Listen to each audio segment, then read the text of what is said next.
Hi everyone, thank you for being here. My name is Mia, and today I'm presenting with Lauren. And Daphne. In this video, we're gonna talk about phonological awareness subtest in the CELF 3 preschool. It is a standardized assessment designed for children ages 4 to 6 years old who have not been developing literacy skills as expected. The subtest is published by Pearson. Its most recent edition was released in 2020. It's a short assessment, usually about 5 to 10 minutes, and uses two materials, the stimulus book and a record form.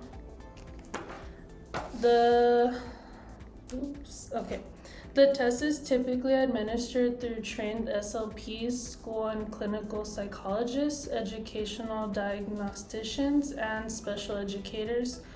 The professionals need a strong understanding of language to be able to give this standardized assessment. Although the subtest sits within language, its primary focus is with the phonological awareness, which is a foundation for early literacy development. And we will be breaking down this test measure, how it's administered, and how we interpret the results. Okay, so the purpose of the phonological awareness subtest is to look at the child's understanding of the sound and structure of language. So it includes skills like blending syllables, segmenting syllables, manipulating compound words, and recognizing or producing rhymes. We typically use this test when a child struggles with early literacy tasks, when they have difficulty with rhyming or sound play, if they have a history of ear infections or hearing loss, if they are limited to exposure to pre-literacy activities, and if they show signs of language, articulation, or phonological disorders. A referral might sound like this child isn't picking up rhyming or syllable blending in class, or their pre-literacy rating scale fell below average. This subtest helps us determine whether those concerns are related to underlying phonological processing weakness. As mentioned earlier, we only need the stimulus book and the record form. So the subtest includes 6 item sets, each with its own administration directions. During testing, the examiner reads prompts exactly as written, so no rephrasing, no extra cues. That's essential for maintaining the standardization. So there are a few key rules. You may give 1 repetition per item, and you must discontinue after 3 consecutive zeros. The examiner presents each item verbally, shows the correct stimulus page, and records the child's response immediately. Tasks range from compound word blending to syllable segmentation to rhyme awareness. Throughout the administration, the examiner keeps a neutral tone, avoids giving feedback that could influence performance, and maintains consistent pacing. The goal is to capture the child's true phonological awareness skills. So now we're going to show you a short mock administration so you can see what the test looks like in real time. So I'm going to say 2 words. Listen. Pan, cake. I can put these 2 words together to make the word pancake. So now we're going to do the first one. Now you try it. Put these 2 words together. Rain, bow. Rainbow.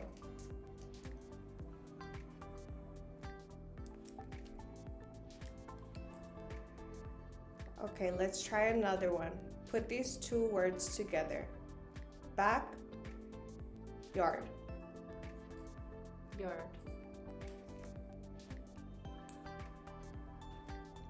Let's do some more. Put these 2 words together to make 1 word. Bed, room. Bedroom. Inside. In. Sun. Glasses. Sunglasses. Flower. Pot. Flower pot.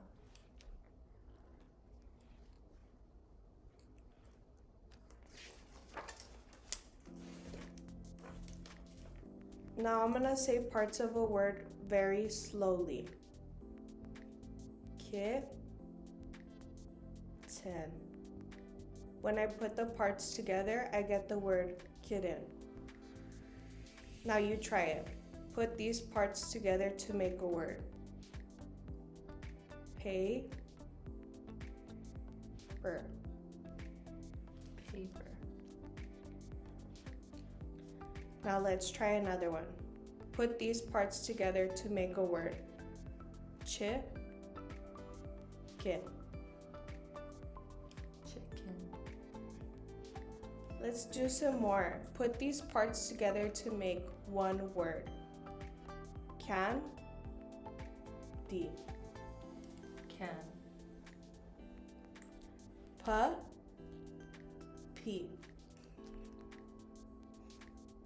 Puppy.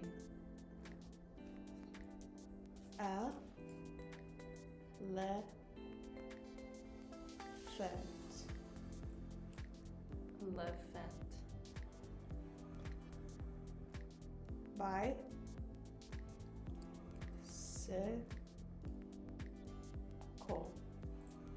Bicycle. Now let's try something different. Clap your hands like this. Clap one time just like me. Let's try some more.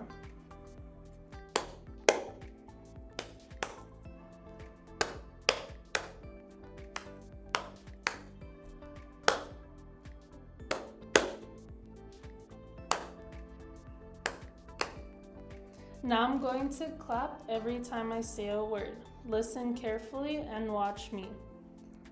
I like cats. I clapped 3 times, 1 for each word. Now you try it. We sing. We sing. We sing has 2 words, so I clap 2 times. Let's try another one. I play. I play. I play has 2 words, so we clap 2 times. Let's do some more. Clap each time you say a word. See me. See me.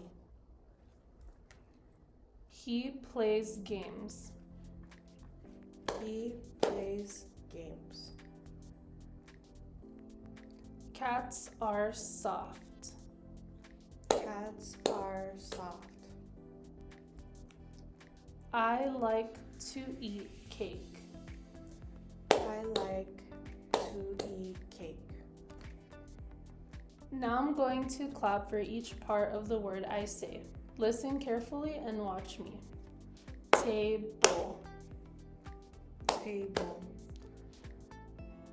Say bunny and clap for each part in bunny.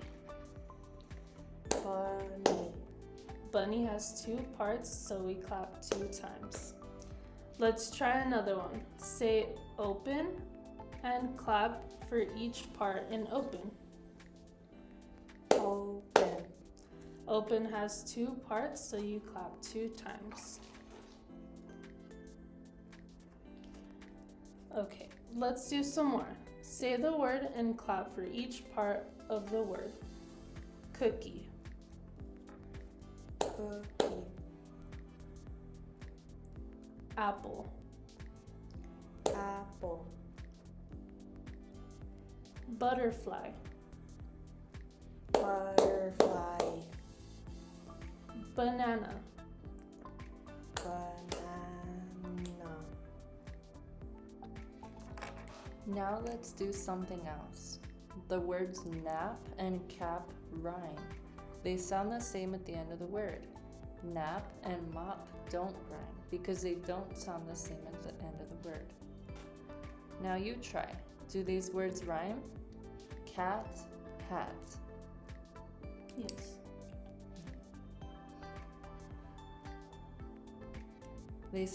Cat and hat do rhyme. They sound the same at the end of the word. Do these words rhyme? Seat, meat. No. Seat and meat rhyme. They sound the same at the end of the word. Let's do some more. Do these words rhyme? Cake, lake.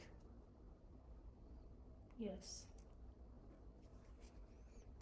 Bib, sick. No. Nut, hut. Yes. Sit, bit. No.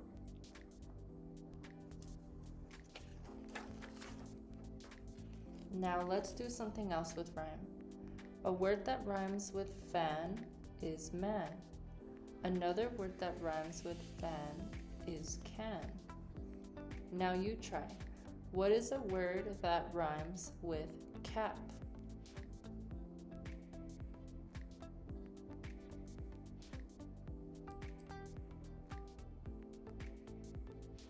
Pat? No, cap and pat don't rhyme, but tap rhymes with cap. A word that rhymes with bed. Fed? Tell me a word that rhymes with top. Hot?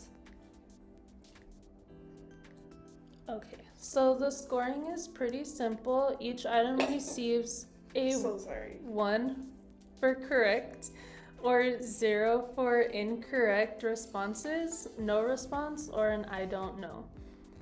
You add the points within each item set to get the set totals and add those set totals together to get the raw score.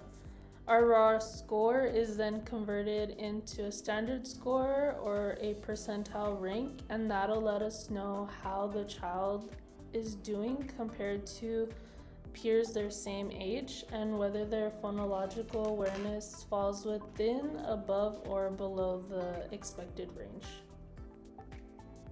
So this subtest has several strengths. It's quick, easy to administer, and aligns well with early literacy curriculum goals. It's also helpful for identifying phonological processing weaknesses early on.